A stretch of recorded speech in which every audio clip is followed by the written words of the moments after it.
Hello once again, आप सबों के बीच एक बार फिर से आज ऐसे सवाल आप सबों के बीच ला रहे हैं जो कि एक मॉडर्न हिस्ट्री का सवाल आप सबों के समक्ष रखने का प्रस्तुत कर रहे हैं। तो आइए चलते हैं आज मॉडर्न हिस्ट्री की, जैसे हम लोग अभी तक मैथ का सॉल्व कर रहे थे क्वेश्चंस। अब मैथ के अलावा हम ऐसा सोच रहे हैं कि आप लोगों के समक्ष जो है हिस्ट्री का भी क्लास जरूरी है, इसलिए हम लोग हिस्ट्री के क्लास को आज लाने का कोशिश कर रहे हैं। आज मॉडर्न हिस्ट्री का ऐसे सवाल जो है जो कि बार बार एग्जाम में पूछे जा रहे हैं, तो गांधी युगीन से कुछ ऐसे सवाल हैं जो कि हम लोग वहां से ला रहे हैं। आज गांधी के बारे में जितना सवाल पूछा गया है उस चीज को आज पूरी तरह से हम लोग डिस्कस करने जा रहे हैं। ठीक, आज चैप्टर है आज हिस्ट्री, और हिस्ट्री का सवाल क्वेश्चंस हैं इतिहास। ठीक, आज हिस्ट्री का पोर्शन हम लोग लेके चल रहे हैं। आज हम मॉडर्न हिस्ट्री का कुछ ऐसे पार्ट्स करा रहे हैं जो कि एग्जाम में सेम डिट्टो आने वाले सवाल हैं। ठीक, तो आइए हम लोग इस चीज को कैसे सॉल्व बनाने का प्रयास करते हैं, क्वेश्चंस, और उसे डील करने की कोशिश करते हैं। आप सबों के बीच एक फायदेमंद तो बहुत ज्यादा होगा अगर ये वीडियो आप लोगों को बार बार अगर रिपीट करके देखेंगे तो और ज्यादा बेनिफिट मिलने वाले हैं, क्योंकि ये जो सवाल जो बनाएंगे बार बार ये वर्बली हम लोग आप लोगों के समक्ष प्रस्तुत कर रहे हैं। ठीक, तो आइए चलते हैं गांधी युगीन के बारे में। तो गांधी युगीन से जो क्वेश्चन बनता है, यहां से सवाल बहुत सारे एग्जाम में पूछे जा रहे हैं। सबसे फैक्ट की बात करते हैं, हम एक लाइन क्लियर करना चाहते हैं। जैसे गांधी जी की बात करते हैं तो गांधी जी का जन्म कब हुआ, सबसे पहला क्वेश्चन यही बन रहा है। तो गांधी जी का जन्म कब हुआ, तो गांधी जी का जन्म 2 अक्टूबर 1869 ईस्वी को हुआ था। कब? 2 अक्टूबर 1869 ईस्वी को गांधी जी का जन्म हुआ था। और इनका जो जन्म था वो गुजरात के काठियावाड़ के पोरबंदर नामक एक जगह था, वहां पर इनका जन्म हुआ था। ठीक, बचपन से ही काफी ये मेधावी थे। और इनके पिताजी का नाम क्या था? इनका सबसे पहले जन्म लिख देते हैं। जन्म जो है वो कब? 2 अक्टूबर 1869 इनका जन्म हुआ था। इनका जन्म कहाँ हुआ था? तो इनका जन्म जो हुआ था गुजरात के काठियावाड़ के पोरबंदर में हुआ था। गुजरात के काठियावाड़ के पोरबंदर में हुआ था। और इसके बाद इनके पिता करमचंद गांधी थे। इनके पिता का नाम क्या था? करमचंद गांधी थे। इनके पिता का नाम क्या थे? करमचंद गांधी। और इनकी माता का नाम पुतलीबाई थी। इनकी माता का नाम क्या था? पुतलीबाई थी। और इनके 4 पुत्र थे। क्या नाम थे? एक था रामदास, देवदास,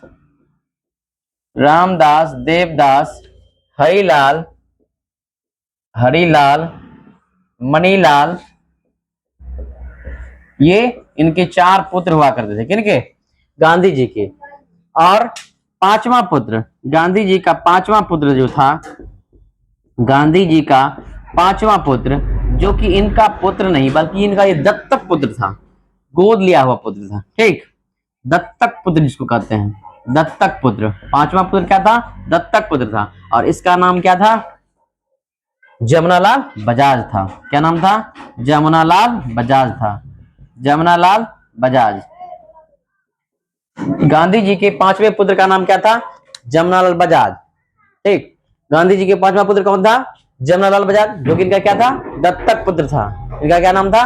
दत्तक पुत्र था और जमनालाल बजाज था। तो याद रह गया। सबसे पहले क्या फैक्ट की बात करना चाहते हैं। सबसे पहला गांधी जी का जन्म 2 अक्टूबर 1869 ईस्वी को गुजरात के काठियावाड़ के पोरबंदर नामक स्थान पर हुआ था। इनके पिता करमचंद गांधी थे। इनकी माता का नाम पुतलीबाई थी। इनका 12 वर्ष की अवस्था में इनका विवाह कर दिया गया। कितना बार? 12 वर्ष की अवस्था में इनका विवाह किसके साथ कर दिया गया? कस्तूरबा गांधी के साथ। 12 वर्ष की जब अवस्था थी गांधी जी की, इनका शादी किनके साथ कर दिया? कस्तूरबा गांधी जी के साथ। कस्तूरबा गांधी के साथ इनका शादी कर दिया। इनसे 4 इनके पुत्र हुए, जिनका चारों पुत्र का नाम है रामदास, देवदास, हरिलाल और मणिलाल। ये 4 पुत्र थे। और गांधी जी का 5वां पुत्र जो जिनके बारे में चर्चा की जाती है, वो दत्तक पुत्र था, ठीक, जिसको हम कहते हैं गोद लिया हुआ पुत्र, ठीक।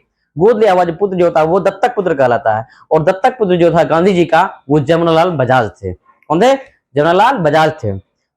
तो इस तरह से सवाल जो आएंगे गांधी जी के बारे में, बहुत सारे एग्जाम में ये क्वेश्चन पूछा हुआ है। गांधी जी के सबसे क्वेश्चन जो पूछा गया है, तो गांधी जी का 5वां पुत्र का नाम क्या है?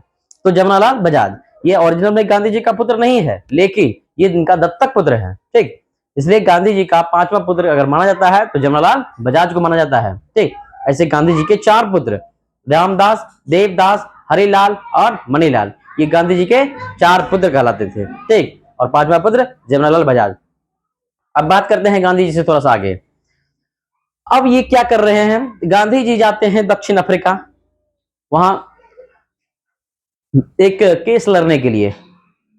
गांधी जी जब अफ्रीका जब जाते हैं, अपने पिताजी का एक दोस्त, एक अब्दुल्ला ऐसे नाम है, उनका केस लड़ने के लिए कहा जाते हैं? दक्षिण अफ्रीका जाते हैं। और दक्षिण अफ्रीका में ही इन्होंने क्या किया? नटाल इंडियन कांग्रेस की स्थापना करते हैं। 1893 ईस्वी में जब दक्षिण अफ्रीका जब जाते हैं, उन्होंने 1894 ईस्वी में नटाल इंडियन कांग्रेस की स्थापना किया था। कहां पर? दक्षिण अफ्रीका में ही किया था, ठीक।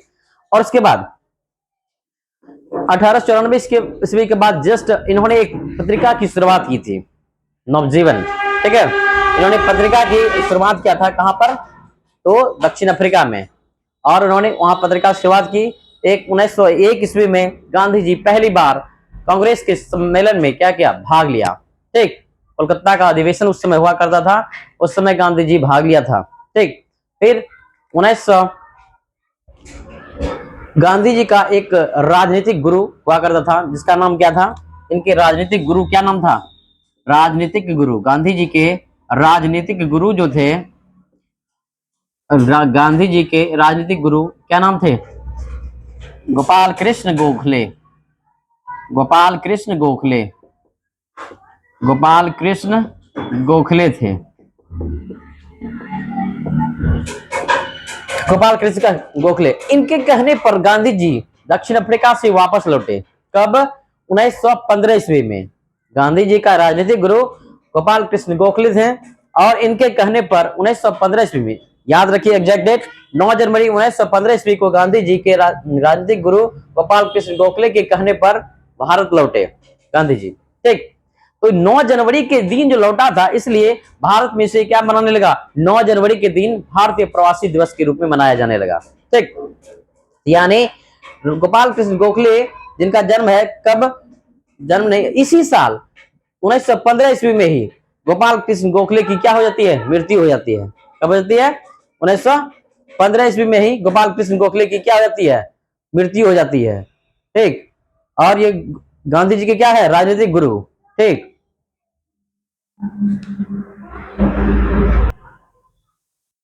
तो गोपाल कृष्ण गोखले गांधी जी के राजनीतिक गुरु, और ये 1915 ईस्वी में ही गोपाल कृष्ण गोखले ने गांधी जी को बुलाया था। और 1915 ईस्वी में ही गोपाल कृष्ण गोखले की क्या हो जाती है? मृत्यु हो जाती है।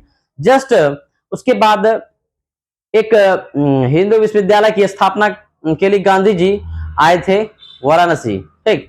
वहां पर इन्होंने गांधी जी से एक किसान नेता, जो कि एक बिहार की बात कर रहे हैं, बिहार में एक किसान नेता था राजकुमार शुक्ल, उनके वो काफी त्रस्त थे। किस लिए त्रस्त थे? क्योंकि वहां पर जो किसानों की स्थिति थी, एक चंपारण जगह है, बिहार के एक चंपारण जगह, वहां पर किसानों की स्थिति काफी दयनीय थी, ठीक। वहां नील की खेती करना अनिवार्य कर दिया गया था।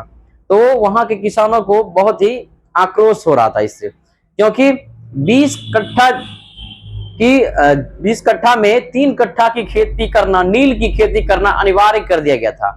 इससे किसानों में क्या हो रही थी? गुस्सा हो रही थी, ठीक। और इसको लेकर गांधी जी से राजकुमार शुक्ल वापस मिलते हैं। उसी सम्मेलन में जब आए हुए थे, जब हिंदू विश्वविद्यालय की स्थापना हो रहा था, उसी के उपलक्ष्य में गांधी जी आए हुए थे, तो वहां पर उनसे मिलने का प्रयास किए। और वहां पर जैसे ही गांधी जी को सारी बातें अपनी राजकुमार शुक्ल ने बताई, यहाँ किसानों की समस्याओं को कहा, तो गांधी जी उनको आश्वासन दिया, ठीक है हम आएंगे आपके यहाँ और इनके बारे में जो भी समस्या होगा उसका निराकरण करने का प्रयास करेंगे, चाहे जो भी प्रयास करना पड़े। एक गांधी जी आते हैं और 1917 ईस्वी की बात करते हैं। 1917 ईस्वी में ही चंपारण सत्याग्रह की शुरुआत हुई थी और गांधी जी में ने सबसे पहले आए तो उन्होंने यहाँ की स्थिति जानने की प्रयास किया और बखूबी जाना कि यहाँ पर सही में किसानों की स्थिति क्या है, काफी दयनीय है और 20 कट्ठा में 3 कट्ठा नील की खेती करना अनिवार्य था। और जब मजिस्ट्रेट से इन्होंने बात किया तो उनकी जो शर्तें थी उनकी शर्तों को मानने से क्या कर दिया, इनकार किया। और फिर जब इन्होंने आंदोलन किया तो जब जबरदस्त आंदोलन हुआ और उसके बाद अंग्रेजों ने फिर इनकी बातों को माना और आंदोलन को क्या इन्होंने किया। और इसी चंपारण सत्याग्रह की बात करते हैं। इसी चंपारण सत्याग्रह में रविंद्रनाथ टैगोर ने क्या कहा था, गांधी जी को महात्मा कहा था। इसने कहा था, रविंद्रनाथ टैगोर ने गांधी जी को महात्मा कहा था और गांधी जी ने रविंद्रनाथ टैगोर को क्या कहते गुरुदेव की उपाधि दिया था। इसको किसकी उपाधि, गुरुदेव की उपाधि दिया था। तो बहुत सारे बातें, सबसे पहली बात चंपारण सत्याग्रह में ही सविनय अवज्ञा शब्द का प्रयोग किया गया। पूछा जाता है क्वेश्चन कि सबसे पहले सविनय अवज्ञा शब्द का प्रयोग किस आंदोलन में हुआ था, तो चंपारण सत्याग्रह में ही सबसे पहले सविनय अवज्ञा शब्द का प्रयोग किया गया था। ठीक, उसके बाद सबसे पहली बार गांधी जी को महात्मा की उपाधि किसने दिया था, तो रविंद्रनाथ टैगोर ने सबसे पहले गांधी जी को क्या कहा था, महात्मा कहा था। और इसी आंदोलन में चंपारण सत्याग्रह में ही गांधी जी को महात्मा की उपाधि किसने दिया था, रविंद्रनाथ टैगोर ने दिया था। और रविंद्रनाथ टैगोर को गांधी जी ने क्या कहा था, गुरुदेव कहा था। क्या कहा था, गुरुदेव कहा था। और गांधी जी को राष्ट्रपिता किसने कहा था, तो सुभाष चंद्र बोस ने कहा था। ठीक, तो इस ऐसे सारे सवाल जो है एग्जाम में पूछे जाते हैं, बहुत सारे एग्जाम में आया हुआ है, इसलिए हम इस टॉपिक को लेने का प्रयास कर रहे थे। ठीक है, तो 1917 के चंपारण सत्याग्रह में गांधी जी की अहम रोल था और इनका पहला सत्याग्रह था भारत में। भारत का पहला सत्याग्रह गांधी जी का चंपारण सत्याग्रह था। ठीक, तो इन्होंने 1917 ईस्वी में, फिर उसके बाद गांधी जी 1918 की बात करते हैं। 1918 ईस्वी में 2 आंदोलन हुए। एक अहमदाबाद मिल मजदूर आंदोलन हुआ था, बहुत ज्यादा चर्चित आंदोलन था और गांधी जी का पहला आंदोलन था जो कि इन्होंने अनशन किया था उसमें। ठीक, बहुत जबरदस्त भूख हड़ताल किया था। ठीक, और उसके बाद जस्ट 1918 ईस्वी में ही किसानों की स्थिति काफी दयनीय थी और वहां पर एक खैरा का आंदोलन था। एक गजखैरा एक जगह है, ठीक, वहां पर किसानों की स्थिति काफी दयनीय था और उस पर टैक्स ज्यादा से ज्यादा थोपने का प्रयास कर रहा था अंग्रेज लोग। लेकिन अगर उसके पास कोई जमीन में कुछ उपजा ही नहीं है तो वो कैसे वो टैक्स को पे करेगा, बड़ा समस्या की बात थी। लेकिन वो टैक्स जो था उनको जबरदस्ती कर रहा था, इतना देना ही पड़ेगा। खैरा सत्याग्रह की बात कर रहे हैं हम, खैरा में किसानों की जो स्थिति थी उसके बारे में बात कर रहे हैं।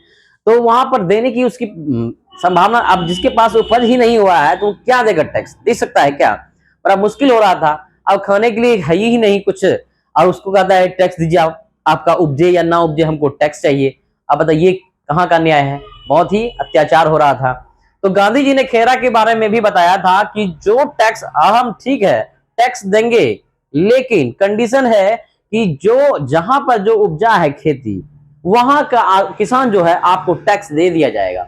लेकिन जहां पर पूरी तरह से बंजर हो गया है, ठीक, एसिड रेन जिसको कहते हैं, वहीं पर हो गया था, तो वहां का स्थिति काफी दयनीय था, बड़ा समस्या था और इसके कारण वहां का आदमी कैसे आपको टैक्स पे कर सकता है, बड़ी समस्या वाली बात है। इस चीज को आप समझिए, लेकिन वो समझने के लिए तैयार नहीं था। इसके कारण उन्होंने क्या किया, आंदोलन प्रारंभ कर दिया और बाद में फिर इसको मानना पड़ा। ठीक है, जहां तक हो जाएगा वो संभव हम लोग मान लेंगे, बाद में इसको माना भी।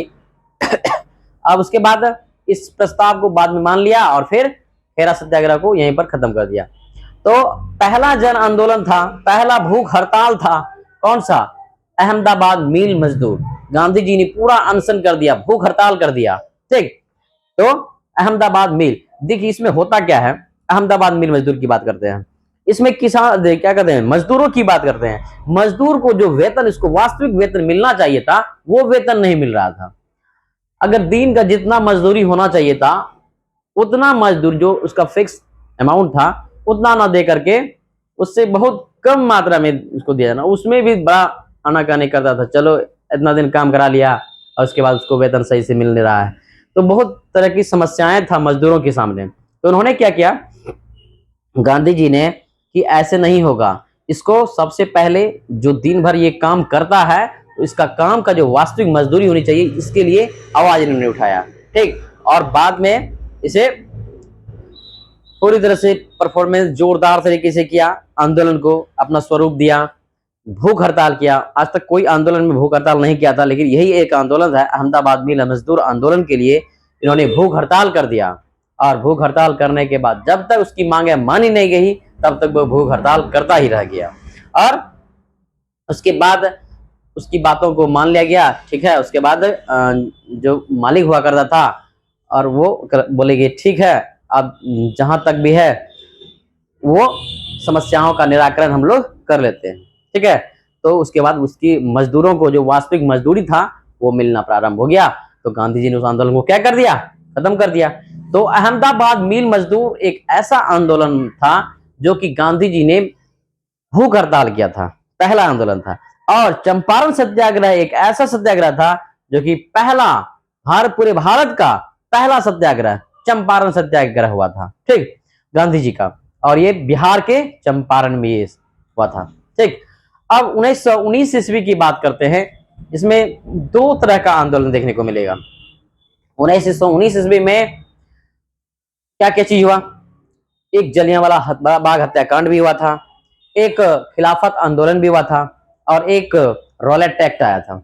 अब रॉलेट एक्ट क्या है, ऐसा एक्ट जो है बिना कानून, मतलब बिना किसी गलती के उस आदमी को जेल में भर्ती जबरदस्ती कर दिया जाता था। अब बताइए ये कहीं का कानून है, जबरदस्ती। अब उसको शक हो गया कि ये आदमी है चोर, तो उसमें मतलब सिर्फ शक हुआ है तो जबरदस्ती उसको क्या कर लेगा, अरेस्ट कर लेगा, और अरेस्ट करने के बाद जेल भर दिया जाता था। तो ये कहीं ना कहीं ये नियम बहुत खराब नियम था, ठीक। अंग्रेजों का ये नियम बहुत सबसे खराब नियम था। अब किसी के ऊपर शक होना ये थोड़ा सा कहीं सस्पेंशन वाला बात है। अब इसके एवज में इसको कैसे बंद कर सकते हैं, आप ही बताइए। ये कहीं ना कहीं उसके लिए काला कानून था, इसलिए गांधी जी ने इसको क्या कहा था, काला कानून। रॉलेट एक्ट को गांधी जी ने क्या कहा था, काला कानून कहा था। इसमें गांधी जी को जो मिला था कैसरे हिंद की उपाधि, गांधी जी ने इसी आंदोलन में रॉलेट एक्ट के खिलाफ जो आंदोलन गांधी जी ने किया था इसी एक्ट में 1919 का रॉलेट एक्ट जो था उसमें गांधी जी ने इसे काला कानून कहा था। और इस कानून को काला कानून कहने के साथ साथ जो गांधी जी को अपनी उपाधि जो मिला था कैसरे हिंद की, उस कैसरे हिंद की उपाधि को उन्होंने क्या कर दिया, लौटा दिया, ठीक। और रविंद्रनाथ टैगोर को जो उपाधि मिला था, नाइटहुड की जो उपाधि मिली थी, उस नाइटहुड की उपाधि को भी रविंद्रनाथ टैगोर ने क्या कर दिया, लौटा दिया। तो ये बहुत ना ज्यादा तरह से विरोध हुआ था इस रॉलेट एक्ट के खिलाफ। इसी के तहत इस एक्ट के जांच के लिए एक आयोग का गठन किया गया था, ठीक। और इसकी जांच के लिए जानते हैं, एक तो बना था मालवीय कमेटी बनी थी, और एक साइमन कमीशन जो आया था उसकी जांच के लिए ही आया था। 1928 में जो पहली बार आया था मुंबई साइमन कमीशन, और इसमें सारे के सारे मेंबर्स क्या थे, अंग्रेज थे, ठीक। इसलिए साइमन कमीशन के खिलाफ जो है नारा लगा था। जैसे ही मुंबई में 1928 में एंट्री होता है किनका, साइमन कमीशन का, तो उनका बहिष्कार करने लगा, साइमन कमीशन गो बैक का नारा लगाने लगा, ठीक है। और हर एक जगह इनका नारा स्वागत हुआ। लेकिन इसी बीच इसी साइमन कमीशन के विरोध में एक व्यक्ति थे लाला लाजपत राय, इनकी हत्या मतलब जानबूझ करके लाठी के इतने प्रहार किए गए थे उनके सर पर, उनकी लाठी से मारते मारते उनकी मृत्यु हो गई थी। तो लाला लाजपत राय कह गए थे कि मेरे सर पर एक एक लाठी का प्रहार अंग्रेजों के कील के पत्थर साबित होंगे, ठीक है। और इसका बदला भगत सिंह ने जरूर ले लिया। उन्होंने भगत सिंह ने सैंडर्स की जाके हत्या कर दिया, ठीक, और इसका बदला लिया था, ठीक है। तो एक ऐसा था जो कि पूरी तरह से माहौल को ही बदल देता था। अंग्रेज एक ऐसा दुष्ट व्यक्ति था जो कि भारतीयों के लिए कुछ सही मायने में देखता ही नहीं था, ठीक। इसलिए ऐसा ऐसा कानून लाता था। लॉर्ड चैम्सफोर्ड के शासनकाल में ही ये रॉलेट एक्ट आया था, ठीक, 1919 का रॉलेट एक्ट। तो इसमें अब बात करते हैं 1919 का ही रॉलेट एक्ट की बात करते हैं। तो रॉलेट एक्ट के खिलाफ बहुत सारे देशों में क्या हुआ, इंडिया में पूरी तरह से विरोध करने लगा। गांधी जी देसी कपड़ों को अपनाने लगा और विदेशी कपड़ों को क्या करने लगा, जलाने लगे और इसका बहिष्कार करने लगे। क्योंकि विदेशी कपड़ा अगर इंडिया में प्रचलन हो रहा था ज्यादा, तो यहाँ पर हमारे देश में जो कपड़ा बन रहा था या फिर कोई चीज काम जो हो रहा था, उसका तो हमारा तो बिक नहीं रहा है, हमें कैसे बेनिफिट मिलेगा। तो गांधी जी ने कहा इस चीज को जलाना सही है, उचित है। लेकिन रविन्द्रनाथ टैगोर क्या बोलते हैं, देखिए इन वस्त्रों को जलाना ये सही नहीं है, अपने वस्त्र को ही जलाना एक सही नहीं है। तो गांधी जी कहते हैं इस वस्त्र को जलाना सही है, क्योंकि अगर अपना धंधा या चरखा इन्होंने चलाने का कोशिश किया था, उससे बहुत सारे आदमी को रोजगार मिलेंगे, ठीक है। तो वहां से सूती वस्त्र का वहां पर तैयार करने लगा अपने चरखा से, उससे हमारा जो है ना, हमारा इंडस्ट्री जो होगा वो बढ़ेगा, हमारे आदमी को रोजगार मिलेगा। अगर हमारा देश की जो मशीनें तैयार हो रही हैं और उनके ऊपर हम अपने देश में जो उत्पादन कर रहे हैं वस्तु का, वो तो चीजें डिमांड होगा अन्य देशों में, तो हमारा ही इससे क्या होगा, बेनिफिट मिलेगा। हम अगर उन चीजों को अपना लेंगे तो हमारा तो कहीं न इससे अस्तित्व रहेगा। इस कारण गांधी जी ने पूरी तरह से इनका विरोध करने लगा, विदेशी वस्त्रों का इन्होंने क्या करने लगा, विरोध करने लगा और देशी वस्त्रों को अपनाने का प्रयास करने लगे, ठीक। और उसके बाद फिर 13 अप्रैल 1919 की एक घटना हुई थी, जलियांवाला बाग हत्याकांड, ठीक। 13 अप्रैल 1919 ईस्वी को जलियांवाला बाग हत्याकांड हुआ था। उसमें क्या कहा गया था, जो अमृतसर एक जगह है, उसमें कुछ आदमी थे मंदिर की ओर जा रहे थे, लेकिन उस समय जो जनरल डायर ने जो थे, वो एक बहुत सारे मासूम आदमी वहां पर अपने क्या कहते हैं मंदिर के पास जाना प्रार्थना के लिए जा रहे थे, और उन्होंने क्या कहा कि ये कहीं ना कहीं हम लोग के ऊपर आक्रमण करने आ रहे हैं, ठीक। इसके कारण उन लोगों पर क्या किया, गोली चलाने का आदेश दे दिया, ठीक। और कई निहत्थे लोगों पर गोली चला दी गई और कई की मृत्यु हो गई, जान चली गई, ठीक है। और ये घटना कहीं ना कहीं बहुत ही दुखनीय है, ठीक। तो जलियांवाला बाग हत्याकांड क्वेश्चन आता है कि कब हुई थी, तो एग्जैक्ट याद रखिए 13 अप्रैल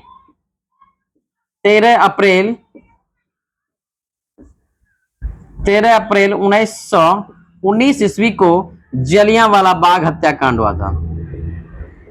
जलियांवाला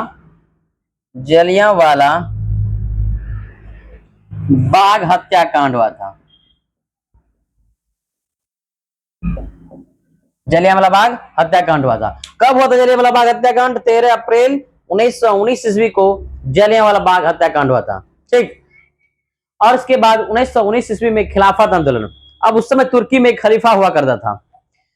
जब तुर्की में खलीफा हुआ करता था, तुर्की के खलीफा को सभी मुसलमान अपना पवित्र मानता था, ठीक।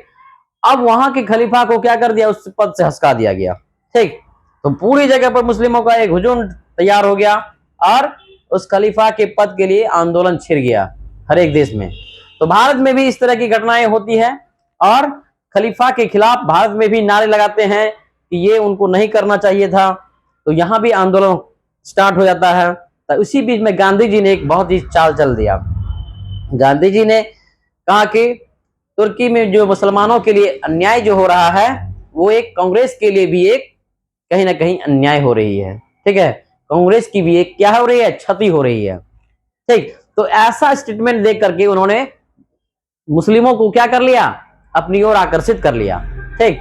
और उसके बाद जब 1 अगस्त 1920 ईस्वी को असहयोग आंदोलन की शुरुआत हुई थी, उसमें मुस्लिमों ने और हिंदुओं दोनों मिल करके जो आंदोलन का इन्होंने प्रारूप तैयार किया था, वो जबरदस्त समर्थन देखने को मिला था। कहां पर, 1 अगस्त 1920 ईस्वी को असहयोग आंदोलन की जब शुरुआत हुई थी, उसमें इस जन समर्थन देखने को मिला था, जबरदस्त भारी भरकम। और ऐसा आज तक गांधी के जितने भी आंदोलन हुए थे, ऐसा समर्थन कहीं देखने को नहीं मिल रहा था। जो 1 अगस्त 1920 ईस्वी को सपोर्ट मिला था इन्हें, वो आज तक किसी आंदोलन में नहीं मिला था। ठीक, इसलिए गांधी जी का ये जो असहयोग आंदोलन था, कहीं ना कहीं अपने आप में बहुत ही पावरफुल, इससे बहुत ज्यादा इसे मोटिवेट मिला था। लेकिन एक गलती यहां पर हुई, उत्तर प्रदेश में एक घटना घट गई थी। ठीक, उत्तर प्रदेश में एक घटना घट गई थी। एक 20-22 आदमी शायद थे उस जेल में। एक पुलिस अधिकारी जो थे, 22 आदमी थे। ठीक, और एक व्यक्ति को गिरफ्तार कर लिया गया था। उत्तर प्रदेश की ये घटना है। ठीक, उसमें गिरफ्तार कर लिया था। उसी व्यक्ति को छुड़ाने के लिए लगभग हजारों 2000 की संख्या में आदमी जा रहे थे वो जेल। ठीक, वो थाना जा रहे थे इसे छुड़ाने के लिए। लेकिन पुलिस ने सोचा कि ये कहीं ना कहीं हमारे ऊपर हमला तो करने नहीं आ रहा है। इन्होंने लाठियों से क्या करने लगा, लाठियां बरसाने लगा सभी आदमी के ऊपर। बहुत लाठी बरसाई तो बहुत आक्रोशित हो गया सभी आदमी, जितने भी 2001 या 2015 से जो भी है, जितने भी आदमी थे वो आक्रोशित होने लगा। उसके बाद इन्होंने क्या कहा, ऐसे नहीं मानेगा। सभी आदमी मीटिंग करते हैं, जितने भी आदमी गए थे 2000 की संख्या में, सब आदमी मीटिंग करते हैं। अगर वो 22 आदमी है और हम लोग 2000 की संख्या में हैं, तो 22 आदमी पर हम लोग तो चढ़ सकते हैं ना, उसके ऊपर हम लोग आक्रमण कर सकते हैं। तो 2200 आदमी के ऊपर उन्होंने क्या किया, प्लान बनाया। उस प्लान के तहत जगह है चौड़ी चौड़ा, क्या नाम है, जगह का नाम चौड़ी चौड़ा में एक कांड होता है। ठीक है, यही कांड 22 पुलिस अधिकारी थे, और 2200 पुलिस अधिकारी के ऊपर इन्होंने क्या कर दिया, आक्रमण कर दिया। जो प्लान बना करके गई थी सभी 2000 के आसपास जो आदमी थे, तो सभी प्लान बनाकर गए थे। तो उन्होंने 2200 पुलिस पर इन्होंने क्या किया था, आक्रमण कर दिया, और जितने भी पुलिसकर्मी थे सभी को जेल में बंद कर दिया, और ऊपर से क्या कर लिया, आग लगा दिया। ये घटना चौरी चौरा का कांड कहलाता है। ठीक है, ये जो घटना हुआ था ये कैसी कांड थी, चौरी चौरा का कांड। तो ये 5 फरवरी 1922 ईस्वी की बात कर रहे हैं। 5 फरवरी 1922 ईस्वी को ये घटना घटी थी, इसलिए इसे चौरी चौरा की कांड के नाम से जाना जाता है। तो ये उत्तर प्रदेश में हुआ था घटना। ठीक, तो इसी के कारण गांधी जी ने क्या कर दिया, असहयोग आंदोलन को स्थगित कर दिया। तो गांधी जी ने स्थगित कर दिया, तो कहने का मतलब ये हो गया कि जो अपार समर्थन जो मिल रहा था जो असहयोग आंदोलन में हिंदू और मुस्लिम दोनों का, वो क्या हुआ, गांधी जी और जैसे ही वापस कर लिए, ये कहीं ना कहीं उनके लिए बहुत खतरनाक साबित हो गया। अब जो समर्थन मिल रहा था तो ये उसको आगे लेके चलना चाहिए था, लेकिन इसी आंदोलन के कारण दुखी हो गए गांधी जी। ऐसा नहीं करना चाहिए था, तो नहीं किया। तो ऐसा लेकिन वहां पर सभी आदमी ने मिलकर कर दिया। इसके कारण 5 फरवरी 1922 ईस्वी को चौरी चौरा कांड के कारण असहयोग आंदोलन को पूरी तरह से क्या कर दिया, स्थगित कर दिया। तो उसके बाद फिर 1930 ईस्वी में गांधी जी सविनय अवज्ञा आंदोलन की शुरुआत करते हैं। ठीक, 12 मार्च 1930 ईस्वी को गांधी जी साबरमती आश्रम से दांडी के लिए एक यात्रा निकालते हैं, और वहां पर 6 अप्रैल को गांधी जी उस समुद्र के किनारे जाते हैं अपने 78 सहयोगियों के साथ। गांधी जी को अगर मिला दिया जाए तो एक गांधी जी के अनुसार एक गांधी जी और 78 सहयोगी था। 78 1 79, टोटल 79 आदमी बन जाते हैं। लेकिन गांधी जी अपने 78 सहयोगियों के साथ जब साबरमती आश्रम से निकलते हैं और दांडी के लिए कुछ कर जाते हैं, तो वहां पर उन्होंने नमक कानून को तोड़ता है। ठीक, नमक कानून का उल्लंघन करते हैं, जाके समुद्र के किनारे एक नमक बनाते हैं, और नमक बना करके कानून का क्या करते हैं, एक चुटकी नमक लेकर के उन्होंने क्या करते हैं, कानून का उल्लंघन करते हैं। सविनय का मतलब होता है किसी नियम का, कानून का क्या करना, उल्लंघन करना। ये क्या आता है, सविनय होता है। तो यहीं पर से सविनय अवज्ञा आंदोलन की शुरुआत हो गई। तो 6 अप्रैल 1930 ईस्वी को सविनय अवज्ञा आंदोलन की शुरुआत हो गई। तो दक्षिण भारत से गांधी जी की समधी राजगोपालाचारी, इन्होंने भी नमक कानून को तोड़ा, और उसके बाद दक्षिण भारत में नमक आंदोलन की शुरुआत कर दिया। ठीक, उसके बाद पूरे भारत में पूरी तरह से फैल गई। बिहार से भी, बिहार में तो कोई समुद्र है नहीं, तो इन्होंने क्या किया, यहाँ सारण चंपारण से इन्होंने क्या कर दिया, सविनय अवज्ञा, मिट्टी से ही नमक को बना करके इन्होंने क्या किया, नमक कानून को तोड़ा।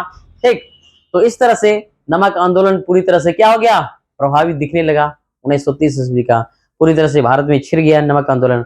उसके बाद गांधी जी का 1940 की बात करते हैं। 1940 में गांधी जी ने क्या किया था, गांधी जी ने 1940 ईस्वी में पहला व्यक्तिगत सत्याग्रही की शुरुआत किया था। पहला गांधी जी का सत्याग्रही था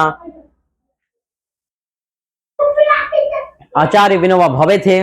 दूसरा गांधी जी का दूसरा सत्याग्रही पंडित जवाहरलाल नेहरू थे और तीसरा सत्याग्रही ब्रह्मदत्त थे। ठीक, तो ये गांधी जी का सत्याग्रही थे।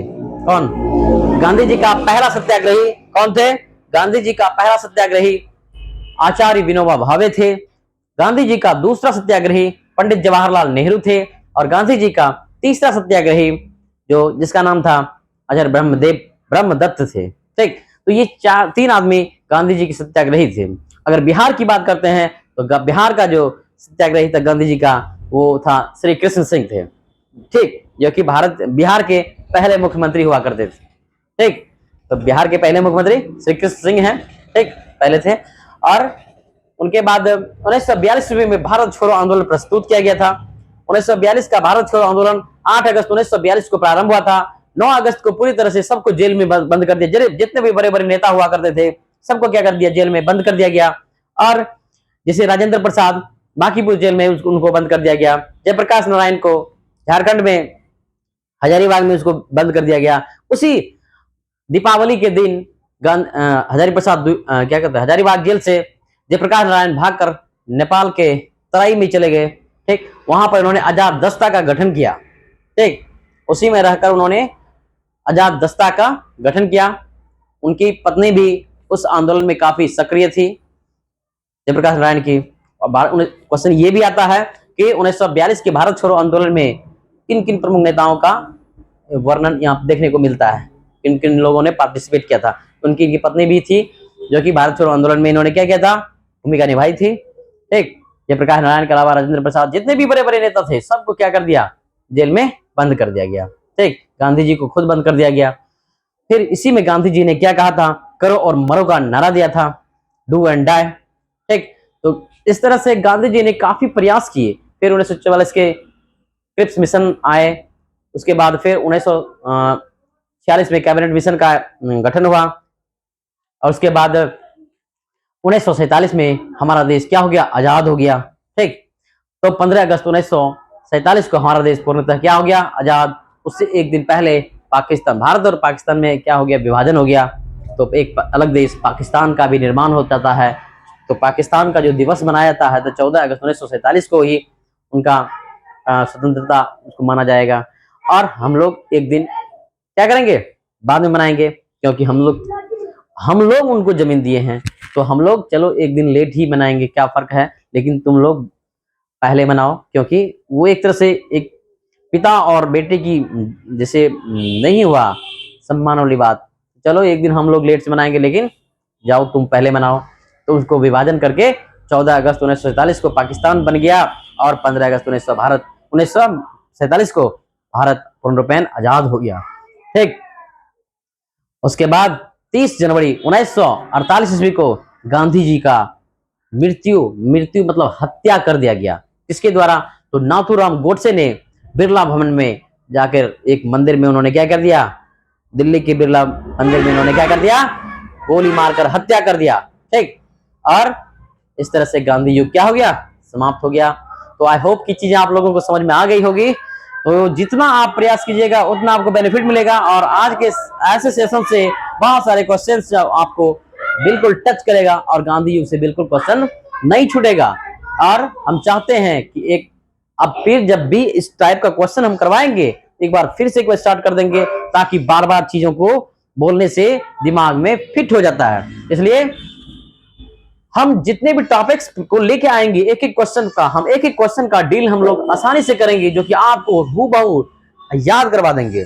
और एग्जाम में सेम ऐसे क्वेश्चंस, ऐसे पैटर्न जो होंगे बिल्कुल आएंगे। और आप लोग मेहनत जितना कीजिएगा उतना ज्यादा आपको बेनिफिट मिलेगा। और साथ ही साथ ये जो आप लोगों के समक्ष जो प्रस्तुत कर रहे हैं, ये जो मॉडर्न हिस्ट्री का एक ऐसे टॉपिक्स जो कि बहुत सारे एग्जाम में ऐसा क्वेश्चन हूबहू आया हुआ है, डायरेक्ट एग्जाम में आता है। गोपाल कृष्ण गोखले कौन थे? तो गांधी जी के राजनीतिक गुरु थे। गोपाल कृष्ण गोखले गोपाल कृष्ण गोखले के राजनीतिक गुरु कौन थे? बताइए। अब एक बहुत बड़ा इंटरेस्टिंग वाला सवाल आ गया। तो गोपाल कृष्ण गोखले का राजनीतिक गुरु कौन थे? जो महाराष्ट्र का सुकरात जिसको कहते हैं, आचार्य, क्या नाम है? महाराष्ट्र के सुकरात, क्या नाम है? उन्हीं को गोपाल कृष्ण गोखले का गुरु माना जाता है। ठीक, तो आई होप की चीजें आपको समझ में आ चुकी होगी। तो ये सारी चीजें आपके एग्जाम में पूछे गए हैं, तो इसलिए हम लोग इस चैप्टर को, इस थ्योरी को बहुत इजी तरीका से आपको पढ़ाने का कोशिश किए हैं। और आप अच्छे से मेहनत कीजिए, अच्छा रिजल्ट लाइए, बेनिफिट मिलेगा। और हम ऐसे ऐसे टॉपिक्स को बार बार अब हिस्ट्री का स्टार्ट कर दिए हैं, तो हिस्ट्री पूरी तरह से स्वाहा कर देंगे। ठीक, और आपको पूरी तरह से दिमाग में बैठा देंगे, गारंटी है, ये मेरा वादा है।